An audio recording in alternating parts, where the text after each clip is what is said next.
Bacteria that have worked their way into the inner aspects of the tooth cause such an infection. An antibiotic may be prescribed if there is fever or swelling of the jaw.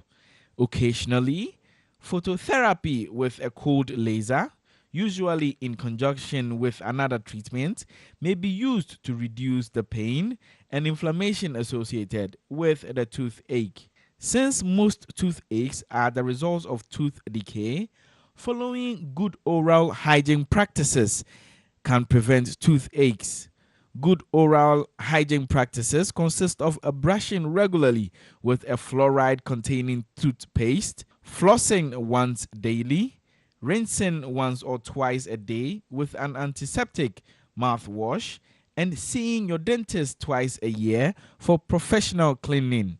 In addition to these practices, eat good foods, low in sugar, and ask your dentist about sealants and fluoride applications. Sometimes your body wakes